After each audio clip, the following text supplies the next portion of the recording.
Cosmo Camiso, nice guy, family man, but if you got in the wrong side of him, he'd kill you.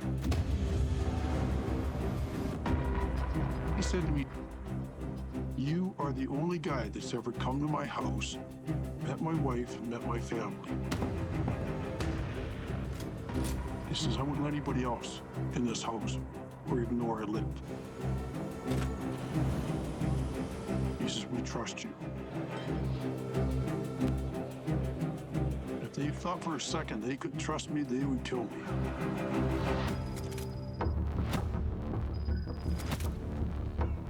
The mob is what controls the world.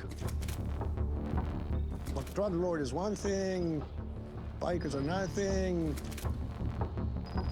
but the mob controls banks, lawyers, policemen, money laundering, drugs. But worldwide, you're talking about $80 billion a year. Just like an octopus, you have your fingers everywhere, every country. It's never ending.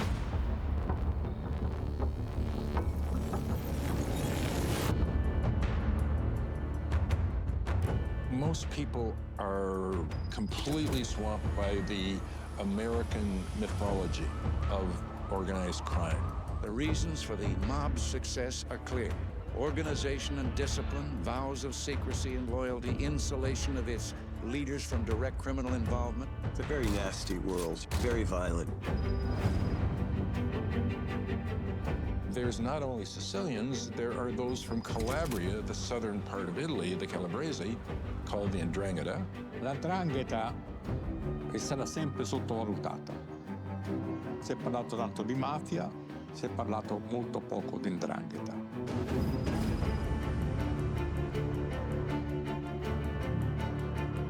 La 'Ndrangheta si chiama l'onorata società. L'onore è quello di creare le faide, quelle guerre interminabili tra varie famiglie che coinvolgono tutti i componenti della famiglia, compresi i bambini.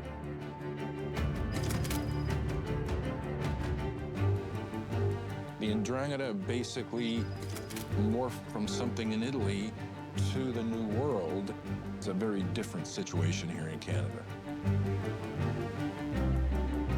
Remo Camiso runs the Camiso clan in Toronto, Canada. If you wanted to draw a picture of a mafia leader, he would be it.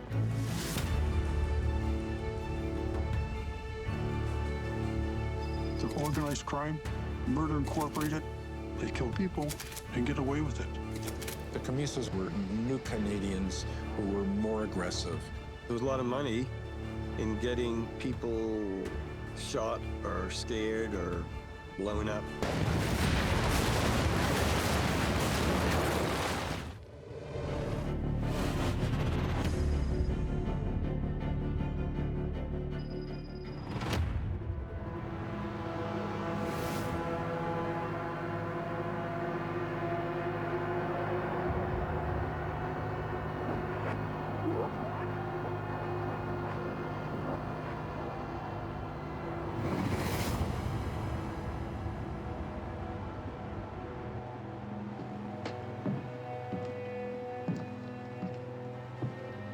I've known violence all my life.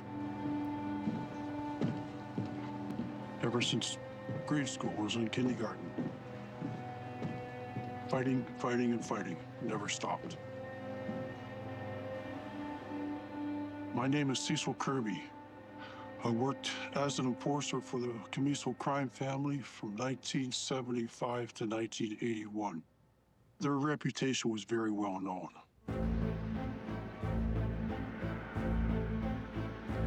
You have to think of Remo and Cosmo as a unit, really. If you put a dartboard up on the wall and each square was a certain particular crime, just keep throwing darts at it, and if they could make money on it, they did it. All the Camisos, Cosmo, Remo, Michael, were all born in Calabria, Italy. They left Italy to come to Canada where they wouldn't get assassinated because there was a vendetta and a family feud with another mafia family there. And I believe their father was killed because of it.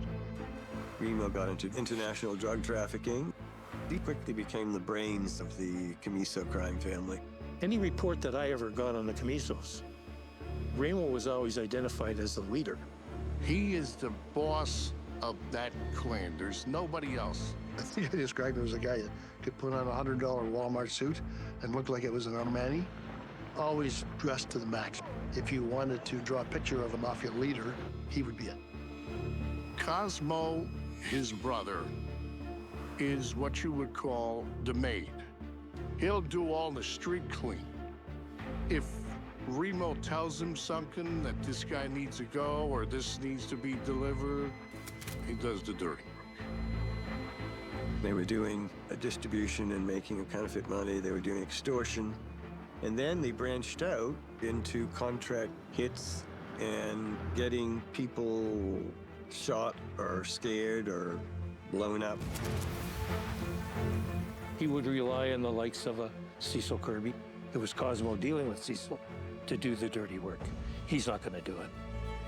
He gets the instructions on what to do, and he goes and does it. I was introduced to them in 1975. A friend of mine took me over to the Castle Camiso on Lawrence Avenue and introduced me to Cosmo and Ramo Camiso. And they explained to me, we need you to do some work for us. It's collections, enforcing, beating people up, and killing people. And I said, yeah, I got nothing else to do, might as well. Cecil Kirby had quite a reputation as an enforcer. He had no conscience, no empathy. He loved the science of beating up people, and he knew exactly how to break a leg to make sure he could hear the crack. Trust was the #1 thing. They had to trust me. And they knew from my reputation and other people that knew me that were friends of theirs that they knew they could trust me.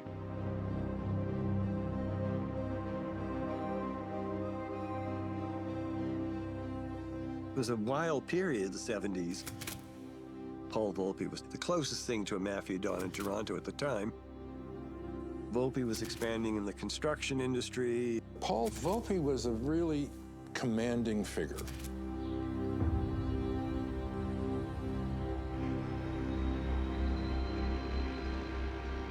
I'll do the easiest over in the world. Send it to me. Volpe was known to be tied in with organized crime in the United States, had his own organization. Father, your uncle know anybody in New York? Anybody else? You talking about people? Yeah. Yeah. I'm gonna send somebody to New York and find out about you. Well, Frank, I'm gonna be honest with you. I'm gonna find out about you. Paul Volpe came from a non-mafia family. He didn't speak Italian. He was born in Toronto, made these friends in the mafia families in New York, and Vito DeFilippo was one of his partners, one of the Bonanno family people. But Paul Volpe had done what a lot of them do over the years. He'd gotten slightly respectable. He lived in a very suburban area where lawyers, doctors, and dentists would live in. And he had just bought this huge estate called Fox Hill. Volpe means fox in English. He was involved in the construction industry. He was getting bribes. He was involved in Atlantic City. He was involved in many land deals in Toronto. The Camisos were the new kids on the block. They had none of the veneer that Volpe had. The Camisos were new Canadians who were more aggressive. The Camisos were expanding in the criminal underworld, and then they decided to kill Paul Volpe.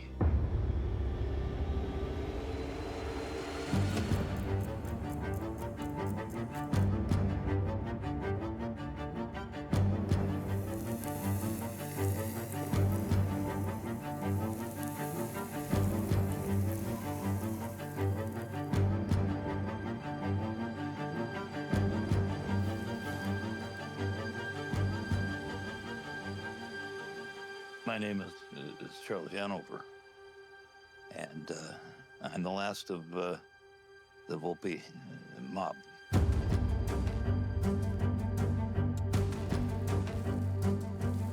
been charged with everything from conspiracy to murder to possession of drugs. I was in middle management, we'd say, in Godfather terms. I would have been a capo. I had my own people. We did things for the boss. I'm trying to make it as simple as I can to make you understand that, because everybody's preconceived with this Godfather bullshit, and we were just a crew that went out to make a living.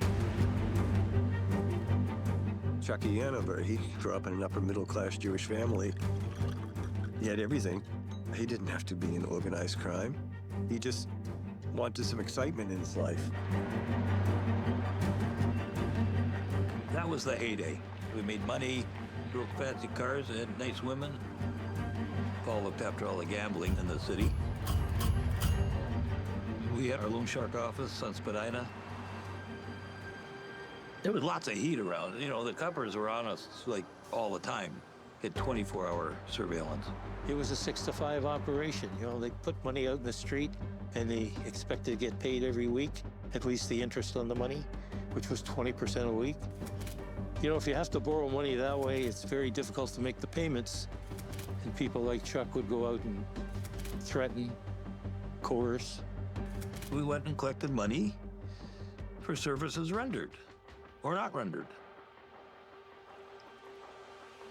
Mostly not rendered.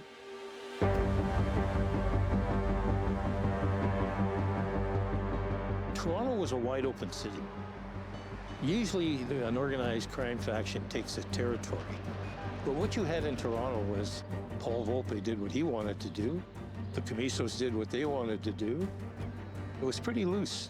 But then things start to rock and roll, and people say, well, wait a minute, maybe this is my territory.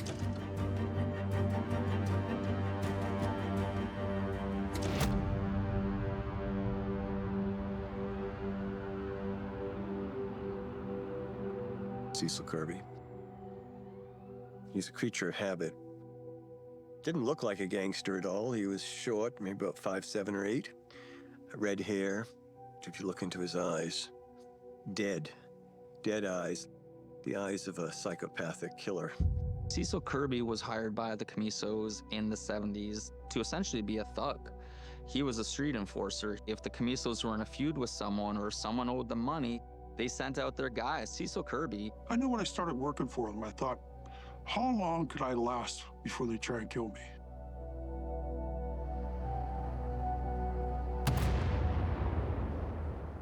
First bombing I did was the pop truck.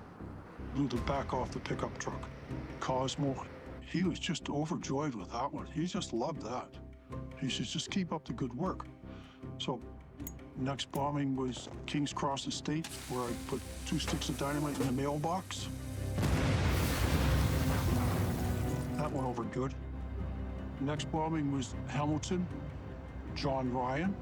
There was a Camaro there one night. I put 4 sticks of dynamite on top of the rear tire, lit it, took off, and I heard it go off. It sounded like 2 freight trains sitting together. Ripped the back of that car to pieces. Dennis Mason. Cosmo wanted them killed. He was supposedly a witness against one of Cosmo's friends. I put 3 sticks of dynamite in his car, wired to the wiper fuse. The next day, the bomb went off, but it just smoked the inside of the car. Bad dynamite. Lucky kid. Then I heard later on from the police that wrong guy. This is not the right Dennis Mason. I think about a quarter of them were mistaken. They got the wrong person. He did occasionally get the right person. And then there was the Chinese restaurant out in Elizabeth Street in Chinatown. The owner owed a gambling debt. Now that was 100 sticks of dynamite in 2 cases.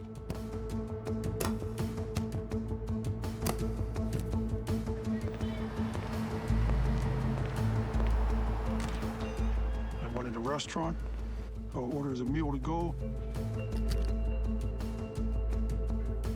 Went in the bathroom, lifted up the ceiling tiles, and put those 2 cases in there.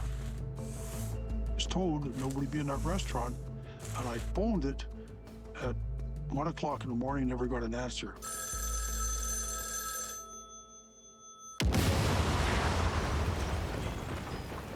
I was awakened by this horrible explosion. It sounded as if it happened right in the hotel, and I thought probably the whole hotel was blowing up or something. The explosion started in the back kitchen, and it followed a shaft over to the north side of the building and went up and through the washrooms, and it was quite extensive. Bomb went off and blew the owner across the restaurant and killed the cook. That was the worst thing right there. He was a bystander. They blew up the cars of people they didn't like. There were bombings under beds in hotels. There were bombings at businesses not paying the extortion fees they were supposed to pay, or there was a grudge against somebody just to send a message, don't mess with us. Next bombing, well, I met Cosmo, and he said to me, his wife and her mother were at this restaurant called Napoleon's. And he says, they threw them out of the restaurant. They told them to leave and get the hell out. And he says, I need some revenge. Read about it the next day in the newspaper. The wrought iron bars that were on the outside of the window, one went right through the window and missed the one woman by about a foot with her head. Almost took her head off. They got cut with a lot of glass. They were hurt, but they survived. Cosmo, I talked to him about it. I told him, I said, you understand that people got hurt? He says, so what? He says, we got the point across. You just didn't badmouth these people because they were violent. They take their status sincerely.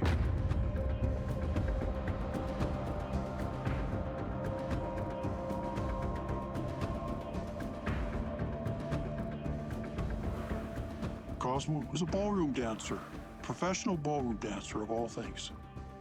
Yeah, that sort of shocked me, but no, he said that's where he met his wife. Cecil Kirby had a great job with the Camisos for a few years, blowing up cars, frightening people, but they never paid him his full salary. You know, he was offered $500, he would get $200. He was offered $2,000, he would get $500. And even for hits, he wasn't paid the full amount. It's like they always had to owe me money, you know, sort of like keeping me on the hook, you know, keeping me around. Always owe somebody money.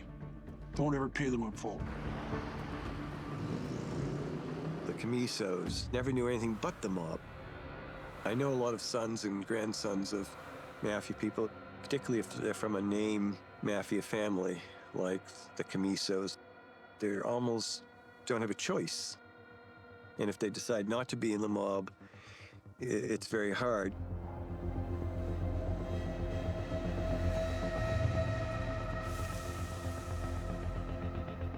I was born into a mafia family that came from Italy. I would always say, like, Jesus, my father's got a lot of friends. Wow, that's nice. They give him money. My father bought a Cadillac once, and he said to me, you know, when you grow up, you can have one of these if you do the right thing. I can get you in. But you have to prove to me who you are. Downstairs at the Casa Camiso, there was the cellar. You go downstairs, and there was 5 superior main men. They'd make a circle. You go in the middle of the circle. Once they fold their arms, the first main guy speaks, and you'll have a little saint carved in your hand. The second guy starts speaking, then they burn the carved in your hand. And they tell you, the way this card is burning, so shall you and your body burn if you ever betray this organization. They say, hanno che gira mano sinistra, a pistola caricata mano destra. That means we hand you a loaded gun in your left hand, and in the right hand, you have the world. If they say to you, you gotta go hit this guy, well, that's what the gun represents. You're gonna do it. The world means to behave, to never betray us. Whatever you do for us, you shut your mouth. Take your lumps, whatever it is, you take it. You never betray this organization.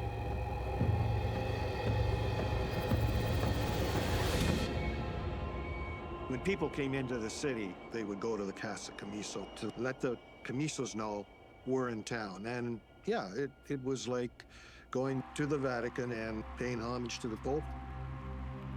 They're coming in to kiss the ring and not cause any problems.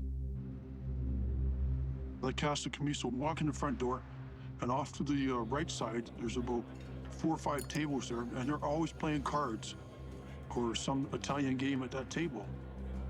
I'd always go in the back door, not the front door, because the RCMP or Metro cops are always watching. The cook inside the kitchen would open up the door for me and let me in. And she'd always make me something to eat, too, while I was there. Cops said to me years later, we never, ever got a picture of you going in this place. I said, well, next time you want to watch the back door, too. We had a dedicated surveillance team that was called Special O.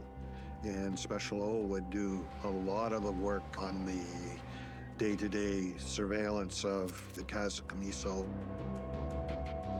They would have Italian weddings there. They would have stags for the weddings. So it would be a who's who of the local mafia showing up to these things. So it was valuable information for us. One of the ripest target situations that you could come up with was a mob funeral. All the mobsters would be there. They would all be pallbearers or walking in and out.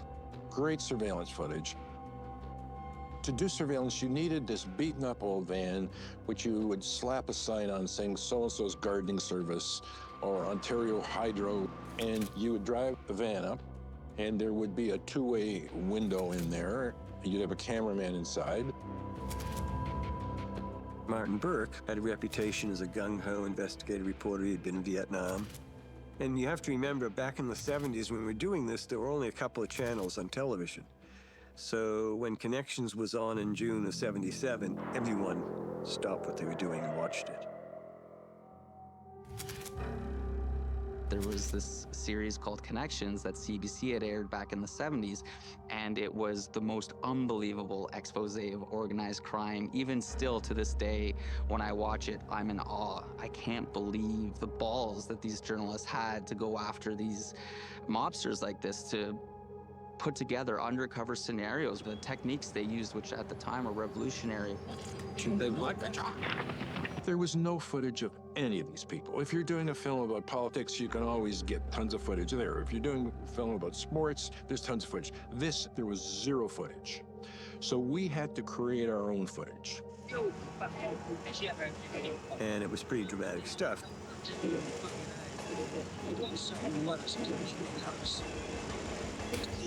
We had Johnny Papalia saying, "I'll eat your eyes out, you motherfucking cocksucking prick."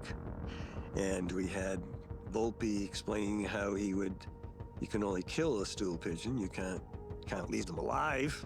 They have stool pigeons all over the world.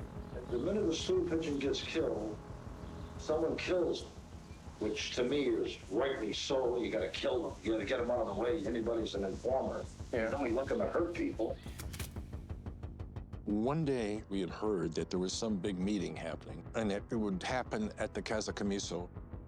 Our thing was we would go up there, and we would park with all the cars in front of the Casa Camiso and see if anybody came and went. So we did that, but there was a little problem. There were no cars. It was the middle of the week and like 2 in the afternoon or something, and we stuck out like a sore thumb.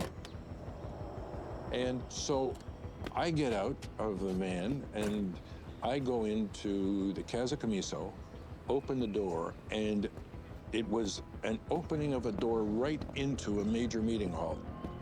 When Martin Burke, our director, went to interview Remo, he asked for him at the door. The trick was to get him to stay at the door long enough. We had our cameraman in the parking lot of the Casa Camiso shooting this, and he was wearing a hidden mic.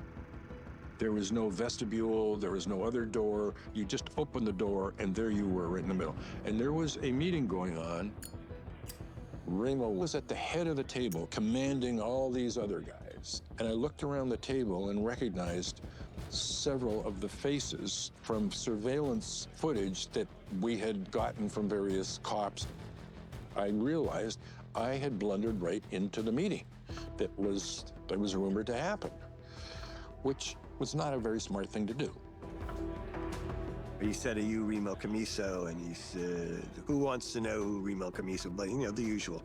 And they had this banter, but he kept it going for a while. And finally, Remo said, "Get in here."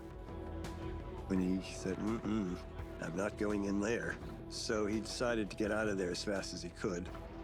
Ramo was indignant, furious, racing after me out into the parking lot. I quietly backpedaled out, and he is really yelling, he's really indignant, and you didn't know where that was going to go. The van was sitting there in the middle of a huge parking lot, and I could not get back to it without attracting enormous attention. I got the call. He was worried because he had left Francis, the intrepid cameraman, in the parking lot. So he said to me, "Get the cops." And a couple of police cars escorted me back to the van. We were very lucky to be able to get back to that van. And they never realized that they were being filmed until they saw it on television on June 1977. Remo Camiso has established contacts with organized criminals across the country. He now operates from the Casa Camiso Banquet Hall on Lawrence Avenue, a location often frequented by those with criminal records.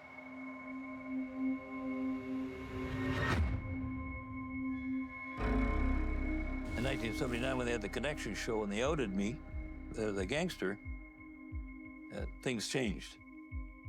And that was from my good friend Jim Dubrow, who wrote the book. There are other less fashionable addresses in Paul Volpe's life, such as Suite 201 on the second floor of the dingy office building at College and Spadina in Toronto. According to police, Volpe, his brother Frank, and Nate Klagerman operate a huge loan sharking operation from this location. We were in the real estate business. We had all the buildings down at Parliament and King and Queen Street. They owned the City TV building and all the warehouses in Berkeley Street. And the night after the Connection show, the banks called all our loans and cost us $100 million. So. All right, you guys, behave yourself. In the garage. The cops used to come in and tap your phones and wire your houses whenever they could.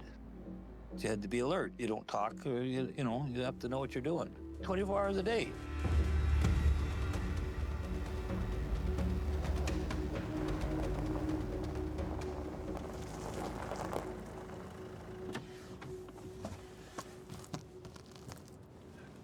We were posted to Toronto Drug Section.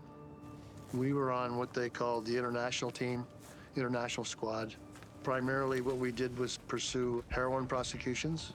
Heroin was, fondly referred to as the Mountie drug. We all started working the street and working our way up to different levels. Ounce dealers, half-pound deal, that type of thing. The heroin would come various methods, but mostly it would body packed. There was a constant flow of Italians back and forth between here and Italy. 2 747s arriving every day, Alitalia and Air Canada. So at 4 o'clock every afternoon, you would have 800-900 Italian folks arriving at the airport in Toronto, and some of them were bad guys. So we started a dialogue with the Italian authorities, and inch by inch, we worked our way up into these organizations, and we followed every instinct we could. But it was like, baking a cake, right? You had to be prepared to sit there and watch it cook.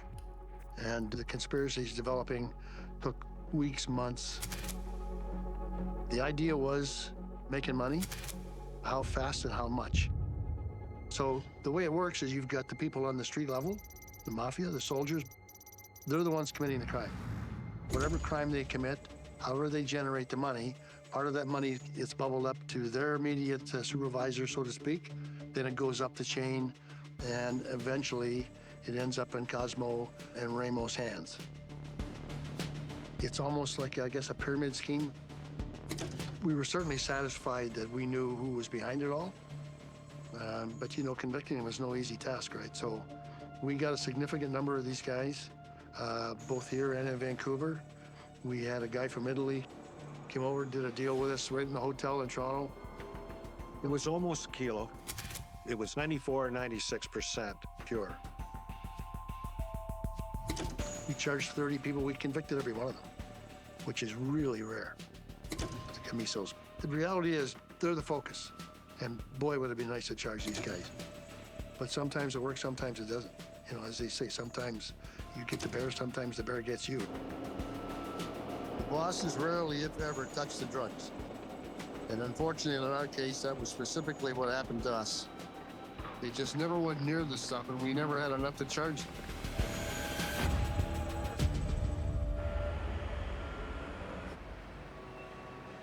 If you don't have informants, you're not going to last very long doing this job. Around 78 or 79, a meeting I had with Cosmo at the Casa Camiso, he said to me, I need this Italian mob boss in Italy killed, Momo Perinelli. Italian courts were looking into his wealth and his mafia activities. Guardi, questa è la bugia più grande che loro possono dire. They made international headlines when they kidnapped John Paul Getty III, the nephew of American oil billionaire John Paul Getty. They cut off his ear in order to get $3.2 million in ransom. He said, they'll fly me there, pay for all my expenses, and he said, somebody there will take me and show me where the guy lives, and after that, it's in my hands. It made me suspicious. I'm an Irish guy, I'm not Italian. I can't speak Italian, so I'm gonna stand out everywhere I'm at. Good place to get rid of me in Italy. You know, dig a hole in the ground, bury me. That's the end of it. Period. I said, no, it ain't gonna happen. I know for a fact I would have never came back. You know, I would have killed him, and one of Cosmo's men over there would have killed me. It's the first time I actually refused. And I thought, well, I just have to keep my wits about me when I'm dealing with these people. I knew when I started working for them, I thought, how long could I last working for these guys? Because the reputation with the mob guy is, they only last, you know, 3 to 5 years. And this was getting close to the end of the 5th year. And I thought, you know, where am I going to have to go? Where am I going to retire to get away from these guys? Being an enforcer, a hitman, you know too much. And sooner or later, there's a bullet for you right around the corner. Cecil reached the stage where he realizes, and rightfully so, he knows too much. I mean, it's history. It's everywhere. It happened in New York with Gotti when his right-hand man turned on him because he knew his days are numbered. Cecil, he's nothing to the Camisos. He knows that. They could drop him on a dime, and there'll be another Cecil Kirby come along. And people like that, they come forward. When you decided to pick up the phone and call the cops, what made you do that?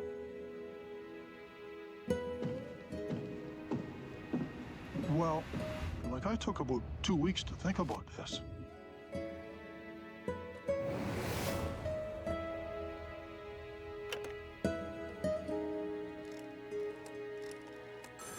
At the time, I was up on some criminal charges, and I thought, well, let's see what I can do with the charges, because, you know, sometimes you give an offering to the cops, you can walk.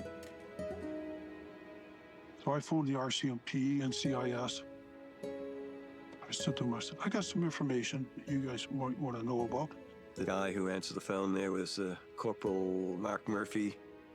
Kirby said he had to meet him in half an hour to find out everything about organized crime in Toronto from the inside. I said, why don't you meet me at Casa Loma? So the RCMP corporal showed up there under the car talking to him. I said, look, I got some information on members of organized crime if we can do a deal. Well, I give him some names, and he just sat there just sort of silently, like bells going off in his head. I said, think about it. but I'm not just going to hand these guys over to you. He was really hot in the trot to get these guys arrested. He wanted me to become police informant, and I was taking my time about it, really thinking about it. There's a real difference between a police informant and a police agent. Police informant just gives information, may or may not ever testify.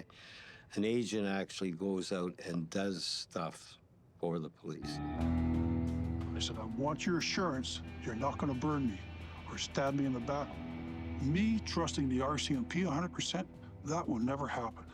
Becoming a police informant, not a good thing to do. You know, should I have just walked outside, shot myself in the head? Maybe so, but I didn't. Over the years, a number of attempts have been made to try to get close to the Camiso family. First of all, the best way to get there is to infiltrate. And believe me, policemen have been trying for decades to infiltrate. But nothing has been that good in Canada and that close to what Cecil did.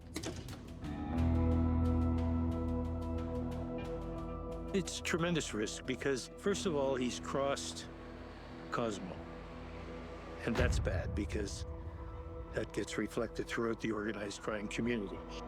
And so we decided that we would give him immunity. And then the case was, how now do we get corroboration?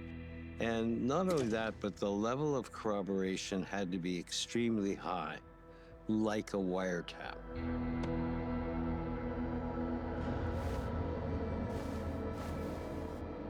After I got the immunity agreement, I was wired up. My car was all wired up for sound. Cosmo, one day he says to me, I can trust you, eh? And I said, yeah. I said, I've been with you this long. I said, I'm still here. I said, sure you can trust me. I said, you shouldn't even bring that up. The next they say, we want you to kill Peter Scarcella and Paul Volpe. I said, well, here we go. Paul had obviously stepped on somebody's toes. I know that there was some dislike between the Camisos and him, or they would never have taken the original contract to kill him. You just don't go out and murder another member of the family. You go to, obviously, the Don, and whoever the Don is at the time that you're answering to is going to make that decision and give you the permission to do it. He was then asked to do a more important hit. And that was a leading associate of Paul Volpe named Peter Scarcella. Cosmo drove me around and showed me where Scarcella lived off of Jane Street. And he said to me, do you know where Volpe lives? I said, yes, I do. I know exactly where he lives, up in Nobleton. The RCMP wanted me to get Cosmo and Raymond and Michael on tape with the conversation about conspiracy to murder. There was a series of meetings between Cosmo Camiso and Cecil Kirby. Initially, it was going to be Scarcella and Volpe were to be whacked. The meetings just kept happening and happening and happening. And the RCMP said to me, some of the recordings aren't that great. You got to get them to stay in their car. I said, that's going to be a challenge. So I bandaged my foot all up with elastic tape. I met Cosmo at the Howard Johnson's hotel. I said to him, I hurt my ankle jogging the other day. I said, I can't walk that good. And he says, we're going to talk in your car? I said, yeah. I said, you know as well as me, I know the guy that does all the debugging. I said, this car's been checked a lot of times. Got inside my car, my Chev Caprice Classic. I said, so it's safe to talk in. So that's how I got him to talk. And he says, hold off, and Peter Scarcella, don't kill him. He's on our side. I said, oh, okay, he's not with Paul Volpe anymore? He says, well, he's working for us now. The police thought they could maybe just grab Volpe and have him disappear for a bit, and then the assumption would be he was dead. We told them that that would amount to kidnapping under the criminal code. Howard Morton said, no, we can't kidnap him. So someone else, I think it may have been Murphy, said, why don't we just ask him if he would like to cooperate? That was the RCMP corporal. That was his idea. Take him into custody, get his wallet, fake his death, and I had to have that wallet for absolutely good, strong proof that I killed him. Murphy and another Metro Toronto police officer who Volpe knew went up there and said, look, Camisos want to kill you. They've hired this hitman to kill you. And we want to pretend that you've been killed. Could you give us your wallet? And he said, you better bring your wife too. TFSU takes them into custody and takes them to the RCMP station incommunicado to make them look like they've fallen off the face of the earth. He immediately handed over his wallet without even checking what was in there. Paul was upset. In fact, he almost had big elephant tears because it was one of these, like, who would want to kill me? The whole drama of the moment is that Cecil Kirby had to go back to Remo and Cosmo with a body pack so that they would incriminate themselves. And they had to do it fast because they couldn't keep Volpe and his wife for days at RCMP headquarters. They could only keep them for a day or so. Corporal, give me the wallet. I drove over to Remo Camiso's house.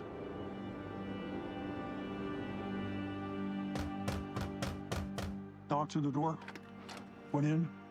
I said, I gotta talk to you. So we went downstairs to the basement, into the bathroom. And Remo put on the cold water tap, you know, in case the place is bugged or anybody's listening. He was always suspicious and on guard for everything. He says, what's going on? I said, I handed him Paul Volpe's wallet. I said, Paul Volpe is dead. I said, Cosmo told me to kill him. He's dead.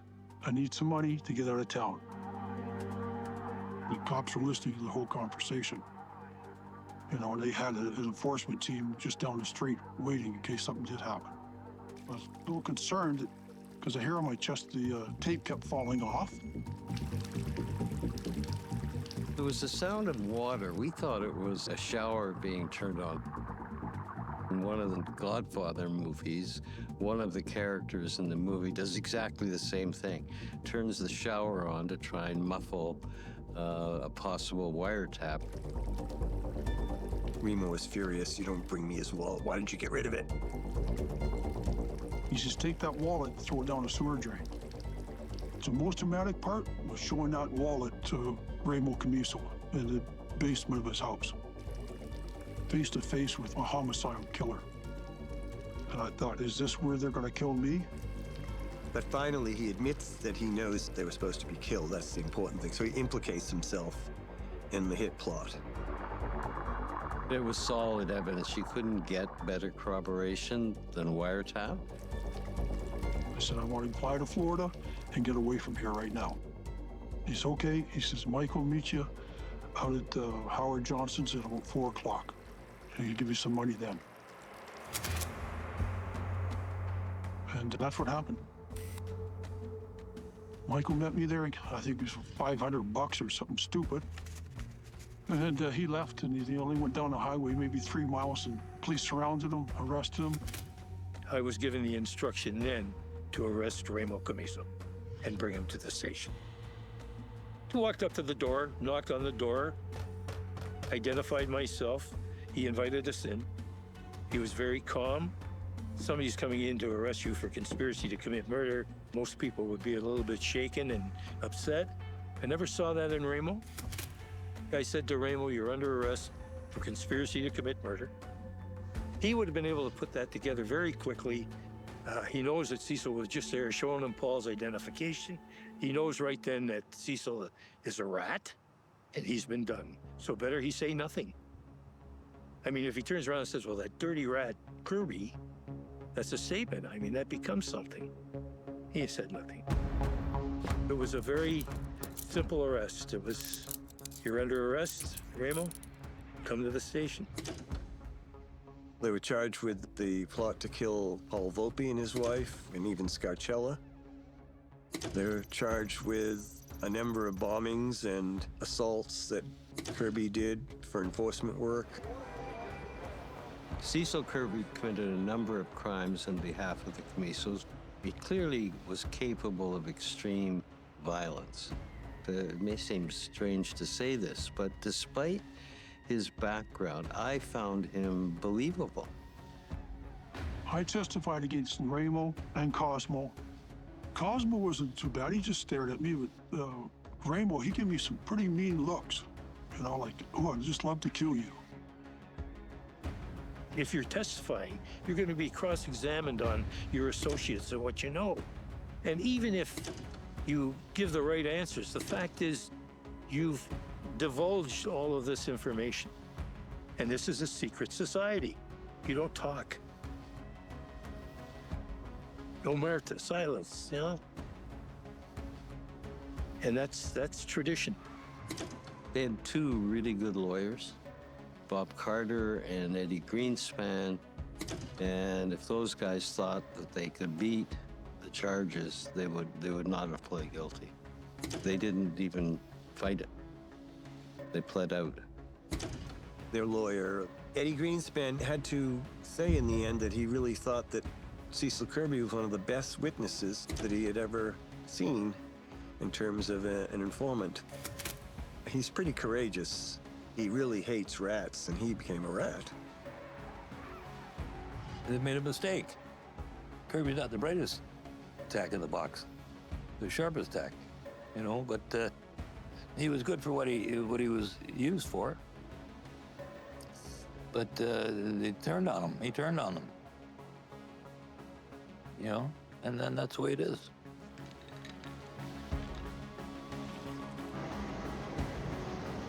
Four Toronto men, three of them members of an organized crime family, pleaded guilty to conspiring to kill Volpe. A $20,000 contract had been put out on his life, but the reason was never disclosed.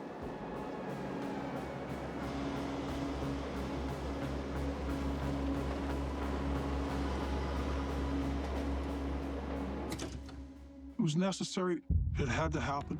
I got no remorse about it. It was the only option I could see of an outcome with me living and not dying at their hand. Remo and Cosmo pled guilty to all the crimes.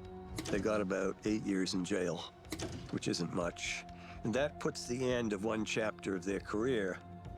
Cecil Kirby had to, after that, live in hiding because, you know, he put some of the most feared mafioso in jail, and of course they were going to kill him. But he said he was a dead man. He could live with that. He thought he'd be a dead man either way, you know, whether he stayed with the Camisos or whether he left. What is the word on you in the criminal world in Toronto? What do they think about you? What do they think of me? They think I'm dead. They think they know they'll kill me. They all think they'll kill me sooner or later. They believe the Camisos will get me sooner or later. Is there a contract on you? Yes, there is. For how much money? For $250,000. I found out about the contract on my head from Sergeant Lyle McCharles of the Ontario Provincial Police. He told me, and he swore to this in court, that there's a bounty for me of, first it was $50,000, then it was $100,000, then $200,000. This contract at one point was close to about $500,000. I thought, boy, that's pretty high. It's getting up there, like winning the lottery. But no winners so far. And who'd want to be the guy to try and kill me? You think I'm not gonna fight back? I'm not gonna shoot back? You're damn right I'm going to. So if you're coming to kill me, be prepared to die yourself. I don't hide, I just keep a low profile, except for this interview. I've never been afraid of anything. And I couldn't give a damn what happens to Camisos. Hopefully, that died before me. I don't know why the Camisos wanted to have anything done to Paul. There may have been some other infringements, you know, on their territories or our territories. There's always this animosity between Italian mob families that some other families want them dead. And Volpe, he was more popular than the Camisos were at the time. Over the years, Paul made a lot of enemies. Where do you start looking? I only have my own thoughts and suspicions. Was acting like that lone wolf and wasn't sharing. Paul didn't care. Paul wasn't worried about anybody. Some of the Ndrangheta people other than the Camisos who are out in the street resent him. On a tape, I know one cop told me that they heard Inamora, an Ndrangheta boss, saying, why are they giving the money to construction companies to Volpe? He doesn't do anything. Why don't we just get rid of him? Volpe was so hot-headed that he'd made many, many enemies. Volpe was already feuding with members of the new mafia in Canada, and the story in the street was he had double-crossed them.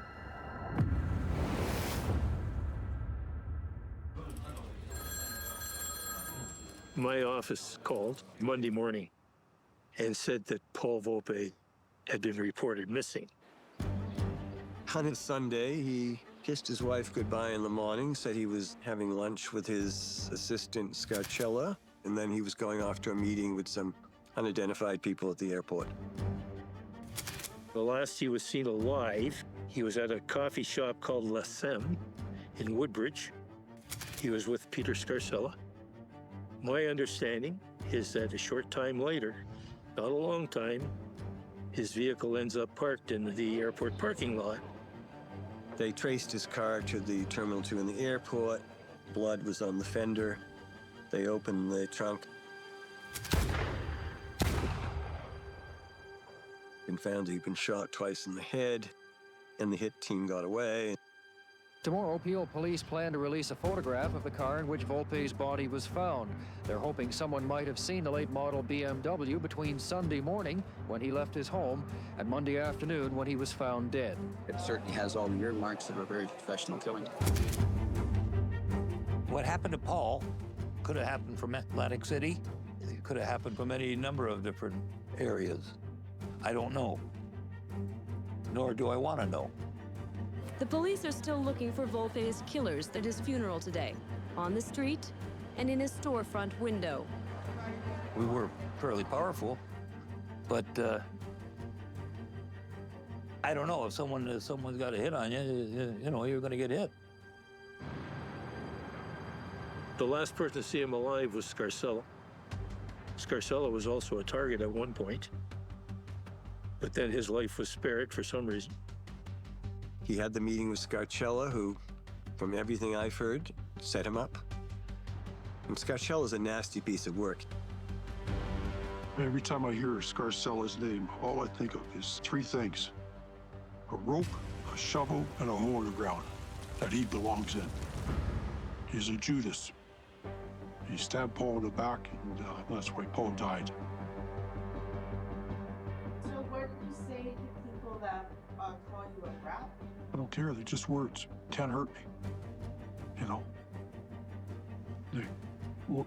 They can shoot me, kill me, but no, words, nothing. They are Murder Incorporated, period.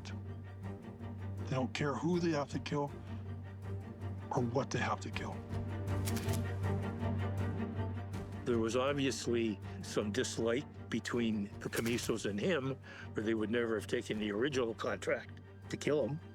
But I don't believe that they did it. They asked me to kill Paul Volpe. We saved Paul Volpe's life. The Camiso's going to jail for conspiracy to murder. Then what? A year later, Paul's dead. What a coincidence. Although, while they're in jail, it's uncertain what they were doing, because Volpe was actually killed less than 2 years later. And whether the contract that Remo and Cosmo gave out was fulfilled then through other people in the Ndrangheta or others is an open question. You can easily get people killed while you're in jail. And in fact, 40 years later, no one has been charged with Volpe's murder.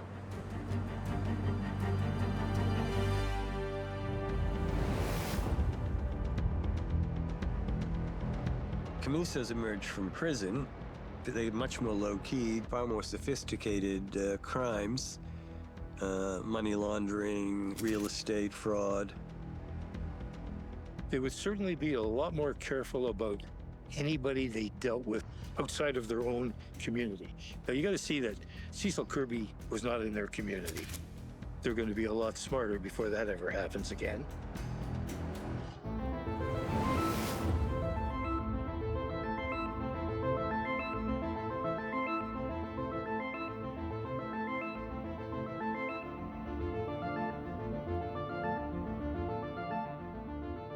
organized crime, they need facilitators.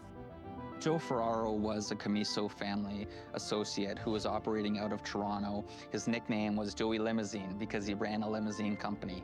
He was also able to manipulate things. He was very boisterous, how he, dressed and behaves. He wasn't afraid to make enemies. He was also muscle. He was an enforcer. He would go around trying to collect debts. He's violent. He's been known to cut people's limbs off. This is a serious dude. Joe Ferraro, in addition to being muscle for the Italian mob, is also an alleged drug trafficker for the 'Ndrangheta.